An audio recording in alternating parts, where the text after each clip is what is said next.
ये पीड़ा व्यक्तिगत है, आंकड़ा मैं नहीं कहना चाहता हूं, मेरा आंकड़ा, तुम्हारा आंकड़ा, अपनी पीड़ा में आंकड़ा ढूंढिए। एक व्यक्ति नहीं है इस देश में, इस सदन में, सदन के बाहर, उस सदन में जो ये कहे कि उसने किसी जानने वाले को ना खोया हो। सर पीड़ा कह सकता हूं, ऑक्सीजन के लिए लोग फोन करते थे, हम अरेंज नहीं कर पाते थे। लोग समझते हैं सांसद है ऑक्सीजन पहुंचा देगा। हमको नहीं किसी आंकड़े की बात नहीं करनी है, हमें देखना है कि जो लोग गए वो जिंदा दस्तावेज छोड़ के गए हैं हमारे फेलियर का। मैं आपकी बात नहीं कर रहा हूं साहब, आप कहिएगा 70 साल में कुछ नहीं हुआ, मैं उसमें जाना ही नहीं चाहता। ये कलेक्टिव फेलियर है 47 से लेकर अब तक की सारी सरकारों का, कि ये भरोसा इस सदन का है कि हम सबको एक साझा माफीनामा उन लोगों के नाम भेजना चाहिए जिनकी लाशें गंगा में तैर रही थी। किसी ने कह दिया ये, किसी ने कह दिया वो। हॉस्पिटैलिटी सेक्टर के लोगों को निकाल दिया गया। इसी कोरोना काल में मैंने लगातार आवाज उठाई, कोई सुनने वाला नहीं है सर, कोई नहीं सुन रहा।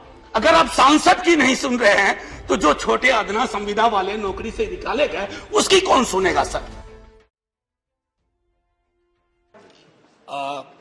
कोई भाषण की शक्ल में नहीं है, एक शोक संतप्त गणतंत्र के एक अदना नागरिक समझिए या एक जनप्रतिनिधि समझिए, उसकी ओर से कुछ बातें कही जा रही हैं। और सबसे पहले माफीनामा उन तमाम लोगों को जिनकी मौत को भी हम एक्नॉलेज नहीं कर रहे हैं, जो हम जान ही रहे हैं कि वो मारे गए। तो ये माफीनामा सर सिर्फ मेरा नहीं है, मैं इसलिए ये बात कह रहा हूं कि मई के महीने में मैंने 6 आर्टिकल लिखे। संसद चल नहीं रही थी, कहां अपनी शिकायत ले जाते, किससे कहते।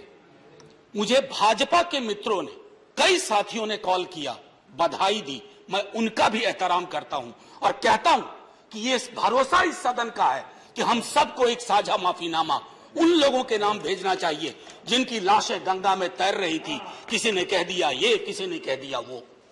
सर दूसरी चीज, मैंने कल सेक्रेटरी जनरल साहब से बात करने की कोशिश की, बाकी जगह भी। किसी 2 सत्र के बीच में सर 50 लोगों की ऑबिचुअरी आज तक कभी नहीं हुई संसदीय इतिहास में। राजीव सातव की उम्र थी जाने की इस दुनिया से। रघुनाथ महापात्रा जब मिलते थे गले लगाते थे, बोलते थे जय जगन्नाथ। अचानक में वो नहीं है।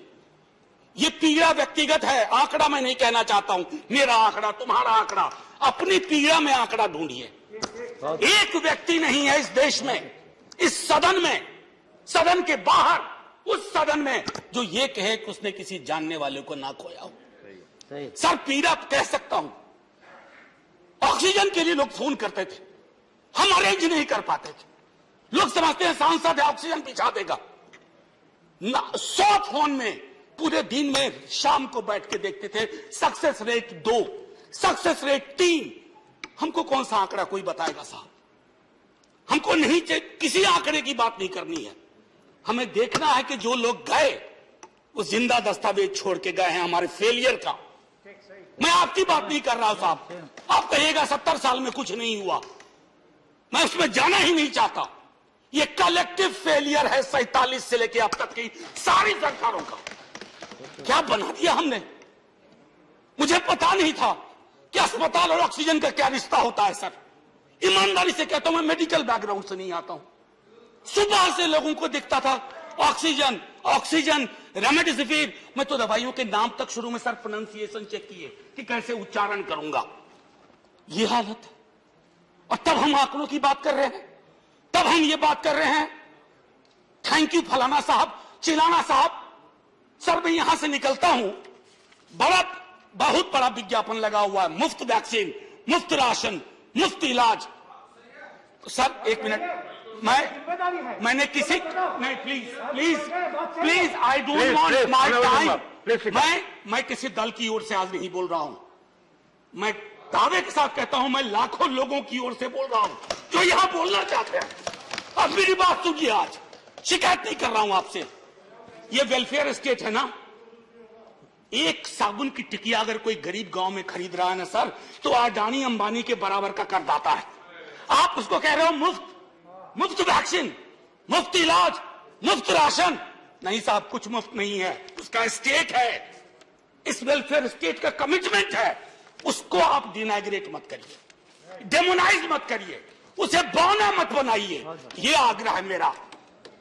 सर, मैं इससे पहले की कुछ और बातें कहूं, मेरे पास अभी वक्त है।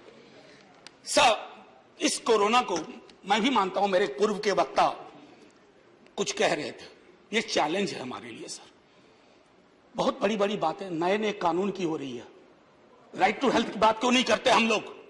राइट टू हेल्थ, स्वास्थ्य का अधिकार, उसमें कोई किंतु परंतु लेकिन परंच नहीं, सीधे तौर पे स्वास्थ्य का अधिकार constitutionally guaranteed, right to life के साथ लिंक करिए। किसी अस्पताल की मजाल नहीं होगी कि वो उस खिलवाड़ कर पाए उस राइट टू लाइफ का, करना नहीं चाहते। राइट टू वर्क, उस पर काम करिए। पॉपुलेशन को लेकर के बहुत बातें हो रही हैं साहब, डेमोग्राफी को डेमोग्राफर्स को छोड़ दीजिए, बड़ा संश्लिष्ट विज्ञान है, लेकिन ये हम कर सकते हैं इस सदन और उस सदन में। Right to life, right to work पर लेजिस्लेशन लाइए ताकि कोई आपदा आए। अभी तो हमारे लीडर ऑफ हाउस नहीं है, नए नए बने हैं, उनसे मैं कहता जब वो रेल मंत्री थे, हॉस्पिटैलिटी सेक्टर के लोगों को निकाल दिया गया। इसी कोरोना काल में मैंने लगातार आवाज उठाई, कोई सुनने वाला नहीं है सर, कोई नहीं सुन रहा। अगर आप सांसद की नहीं सुन रहे हैं तो जो छोटे अदना संविदा वाले नौकरी से निकाले गए उसकी कौन सुनेगा सर? एक और अद्भुत चीज हुई इसी कोरोना के दौरान, माननीय उपसभापति महोदय, जब हाहाकार मचा हुआ था हॉस्पिटल के लिए, आईसीयू बेड्स के लिए,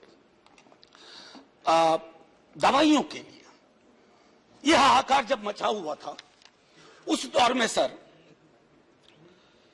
कई चीजें हुई, जिसमें से एक जो महत्वपूर्ण चीज मैं जिसका जिक्र करूंगा, उस हाहाकार में सरकारें, मैं सिर्फ केंद्र को नहीं कह रहा हूं, कई राज्य सरकारें भी नदारद थी। वो 1.5 महीना कैसे बिताया है इस मुल्क ने, हमारे सदन के कोई लोग बड़े मुश्किल से बच के आए हैं, मैं नाम नहीं लूंगा, पूरे देश ने वो वक्त कैसे बिताया है, नाइटमेयर की तरह लगता है सर, डरावना लगता है। एक मेरा स्टूडेंट पढ़ा है, वह 37 साल का, हॉस्पिटल का बेड जब तक मैंने अरेंज किया वो दुनिया छोड़ के जा चुका था। मैं इसलिए बार बार इसको इसलिए ये कह रहा हूं कि इसमें व्यक्तिगत पीड़ा को ढूंढिए, तब हम इसका निदान ढूंढ पाएंगे। मेरी नाव तुम्हारी नाव, मेरा काल तुम्हारा काल, ये तो बहुत कुछ हुआ, इस भौकाल से आपको कुछ हासिल नहीं होगा। सर बस 1 मिनट और लूंगा, जो मैं कहना चाह रहा था। सर, एक खत मैंने मृतात्माओं के नाम लिखा था, कुछ कर नहीं पा रहा था, बेबसी में एक खत लिखा, जो लोग इस दुनिया से चले गए, उसमें कुछ मैंने सलाह दी थी सर सरकार से। और ये जो उस बीच में कहा गया कि सरकारें फेल नहीं की, सिस्टम फेल कर गया। अरे साहब, ये सिस्टम कौन क्या है? बचपन से सुनते थे कि सिस्टम के पीछे व्यक्ति होता है, सिस्टम के पीछे एक संरचना होती है। अगर वो सिस्टम फेल किया है, चाहे दिल्ली में या किसी गांव की गलियों में, तो वहां की सरकारें फेल गई। सिस्टम का नाम इसे मत दीजिए, क्योंकि यही वो सिस्टम बनाते हैं। धन्यवाद। और आप बस आखिरी टिप्पणी करने दीजिए। प्रोफेसर धन्यवाद, आपको ज्यादा टाइम दे चुका हूं मैंने। सर बस 10 सेकंड लूंगा। आज जय हिंद बोलने में भी वो खुलूस नहीं आ रहा है जो आम दिनों में हुआ करता है। मैं सिर्फ इतना आपसे आपके माध्यम से कहना चाहता हूं, मैंने एक शिकायत नहीं की सर, किसी से नहीं। किससे शिकायत करेंगे? आहत हूं, जगाना चाहता हूं स्वयं को भी, आपको भी, क्योंकि अगर गंगा में तैरती लाशें, सर जिंदगी में डिग्निटी चाहिए, मौत में उससे बड़ी डिग्निटी चाहिए। हमने अनडिग्निफाइड डेथ को विटनेस किया है, और अगर हमने इसको दुरुस्त नहीं किया सर, आने वाली सदियां माफ नहीं करेगी। आप बड़े बड़े इश्तहार छपवाओ, अखबारों के 4 पन्ने रंग दो, फलाना थैंक यू सर, इतिहास को थैंक यू कहने का मौका मिलना चाहिए। धन्यवाद। जय हिंद सर। अगर मेरी बात से फिर भी किसी को कष्ट पहुंचा हो, मैं उन्हीं लाखों लोगों की धन्यवाद डेड बॉडी के बिहाफ पे आपसे माफी मांगता हूं। जय हिंद। देश दुनिया ਦੀਆਂ ਤਾਜ਼ਾ ਖਬਰਾਂ ਦੇ ਲਈ ਹੁਣੇ ਪਲੇ ਸਟੋਰ ਤੋਂ ਡਾਊਨਲੋਡ ਕਰੋ ਪੰਜਾਬ ਦੀ ਆਵਾਜ਼ ਅਜੀਤ ਨਿਊਜ਼ ਐਪ। ਹੁਣ ਤੁਹਾਡਾ ਆਪਣਾ ਅਜੀਤ ਹਰ ਸੋਸ਼ਲ ਮੀਡੀਆ ਪਲੇਟਫਾਰਮ ਦੇ ਉੱਤੇ ਉਪਲਬਧ ਹੈ। ਫੇਸਬੁੱਕ ਦੇ ਉੱਤੇ ਹੁਣੇ ਲਾਈਕ ਤੇ ਫੋਲੋ ਕਰੋ ਅਜੀਤ ਦਾ ਅਫੀਸ਼ੀਅਲ ਪੇਜ ਡੇਲੀ ਅਜੀਤ, ਤੇ ਹਾਂ ਨਾਲ ਹੀ ਦੋਸਤਾਂ ਨੂੰ ਪੇਜ ਲਾਈਕ ਕਰਨ ਦੇ ਲਈ ਇਨਵਾਈਟ ਕਰਨਾ ਨਾ ਭੁੱਲਣਾ। ਇੰਨਾ ਹੀ ਨਹੀਂ, ਹਿੰਦੀ ਦੇ ਵਿੱਚ ਖਬਰਾਂ ਵਾਸਤੇ ਲਾਈਕ ਤੇ ਫੋਲੋ ਕਰੋ ਸਾਡਾ ਫੇਸਬੁੱਕ ਪੇਜ ਅਜੀਤ ਸਮਾਚਾਰ ਹਿੰਦੀ।